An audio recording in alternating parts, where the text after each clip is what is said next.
ये है OnePlus Bullet Z base edition. इसको यूज़ करते हुए मेरे को ऑलमोस्ट 4 महीने हो गए हैं एंड यही 4 महीने में मुझे कैसा लगा है उसका परफेक्ट रिव्यू मैं अभी देने वाला हूँ।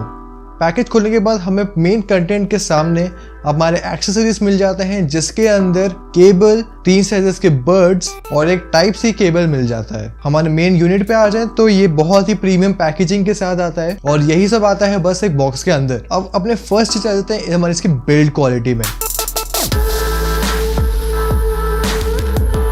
हम इसकी बिल्ड क्वालिटी देख रहे हैं तो मैं ऑनेस्टली बोलना चाहूँगा इसको मैं 10 आउट ऑफ 10 दूंगा। सच में यहाँ पे जो रबरिंग फिनिश है इसके बेटर मेरे को कोई भी ईयरफोन आज तक नहीं मिला। अब जहाँ पे हम इसकी बात कर लें इसका मेन यूनिट के बारे में, तो हमें मिल जाते हैं 3 बटन, एक वॉल्यूम अप, एक वॉल्यूम डाउन और मिडल पे हमारी एक मल्टी फंक्शनल बटन है। और ये बटन्स के ऊपर हमें मिल जाता है एक LED इंडिकेटर जो इसका स्टेटस बताने वाला है। और LED इंडिकेटर के नीचे हमें मिल जाता है एक टाइप सी पोर्ट जो आज के ज़माने में काफ़ी ज़्यादा अच्छी चीज़ है, लेकिन कुछ लोग के लिए ये बिल्कुल भी अच्छी चीज़ नहीं है क्योंकि हर कोई एक टाइप सी स्मार्टफोन यूज़ नहीं करता। बट स्टिल आपको केबल मिल रहा है तो आपको टेंशन लेने की ज़रूरत नहीं पड़ेगी। तो ये डब्बे वगैरह, बिल्ड क्वालिटी, इन सब के बाद आती है हमारी मेन चीज़, वो है साउंड क्वालिटी। तो साउंड क्वालिटी में ऑनेस्टली बोलना चाहता हूँ ये वन ऑफ द बेस्ट है। मैं ये नहीं बोलूँगा कि ये सबसे बेस्ट ईयरफोन है, लेकिन ये one of the best earphones में से आता है। इसके अंदर हमें मिल जाता है 9.2 mm का डायनेमिक ड्राइवर्स जो है री इंजीनियर्ड बेस के लिए, जो मेरे को लगता है ज़्यादा कुछ खास है नहीं।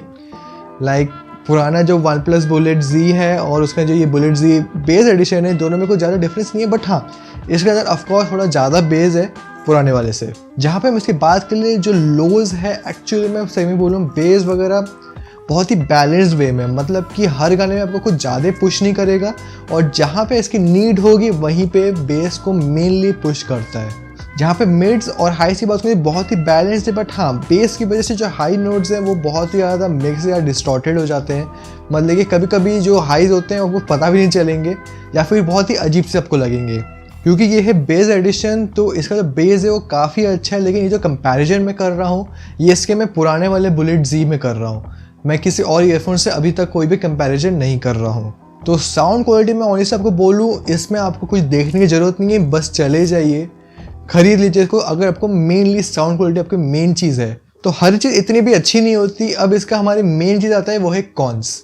तो हमारा सबसे पहला कौन आता है वो है क्विक स्विच। एंड मैं ऑनेस्टली बोलूँ ना तो ये क्विक स्विच का मतलब इसमें कुछ है ही नहीं, क्योंकि ये बेस एडिशन है। और हमारा जो पुराना वाला बुलेट Z था उसके अंदर हमें एक डेडिकेटेड बटन मिलता था, बट इसके अंदर कोई भी डेडिकेटेड बटन नहीं है। बट फिर भी वन प्लस बोलता है कि इसमें क्विक स्विच है। तो फिर भी ट्राई करने के बाद मेरे को ये पता चला कि अगर हमें इसमें क्विक स्विच करना है तो हमारे को इसका मिडिल वाला बटन प्रेस करके रखना होगा, तब ये डिस्कनेक्ट होगा एंड फिर मैं अपने किसी और डिवाइस के अंदर जाके इससे कनेक्ट कर सकता हूँ। बट अगर इतना कुछ करना ही है तो फिर ये कोई भी क्विक स्विच है ही नहीं, क्योंकि क्विक और रहेगा ही नहीं। अगर आप कोई भी जेनेरिक ईयरफोन भी उठा लेंगे तो उसके अंदर भी आप यही चीज़ करेंगे तो वो भी डिस्कनेक्ट हो जाएगा। उसका मतलब ये नहीं है कि नॉर्मल से जेनेरिक ईयरफोन में के अंदर भी एक क्विक स्विच का ऑप्शन होता है।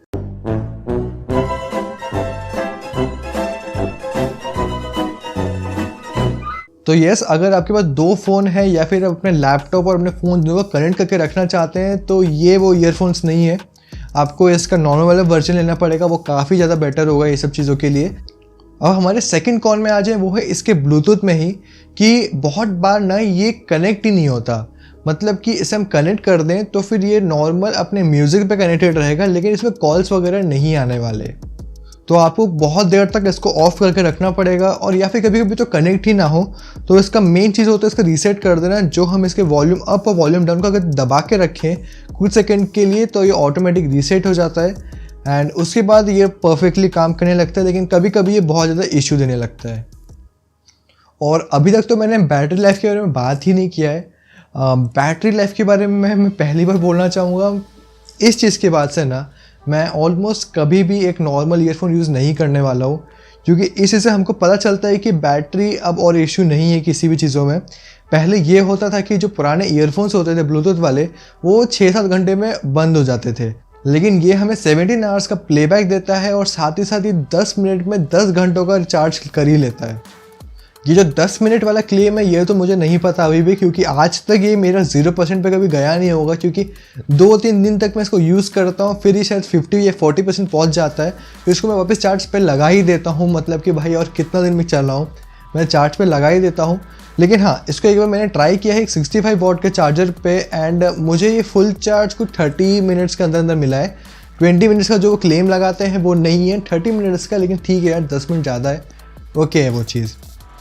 बाकी ये बात हूँ मेरे मेन एक्सपीरियंस में, तो मैं ऑनेस्टली बोलता हूँ कि आपको इससे बेटर कोई भी ईयरफोन या फिर एक ब्लूटूथ ईयरफोन आपको एक्सपीरियंस नहीं देने वाला है। इसको मैंने ऑलमोस्ट हर एक सिचुएशन में यूज़ किया हुआ है, मैंने सोते वक्त भी इसे यूज़ किया था। बस का एक मेन इशू रहता है, अगर इसको मैं ऐसे पहन के रखूँ तो ये जब सोते वक्त ये पीछे चला जाता है, अगर ये पीछे चला गया मतलब कि ये आप इसको कुछ भी करिए ये ऐसा हो जाएगा, तो ये बहुत मेरे को डर भी लगता है कि भाई ये ख़राब हो जाएगा, मतलब कि खिंच जाएगा वगैरह वगैरह। और सेम इशू है इसका केबल में भी, कि मुझे ये केबल बहुत ज़्यादा फ्रजाइल लगता है, एंड टाइम टू टाइम से हमारी जो केबल है ये भी फेड आउट कर रही है। ये पहले बहुत ज़्यादा रेड थी बट अब ये फेड आउट हो रही है। तो अंडर 2000 में आपको ऑनेस्टली बोलना चाहता हूँ, इससे बेटर आपको कोई ईयरफोन मिलने नहीं वाला है। मैं स्टिल है कुछ ईयरफोन जिनको मैं बोलूँगा वो बेस्ट है, बट स्टिल ये बेस्ट नहीं होगा, लेकिन ये वन ऑफ द बेस्ट है।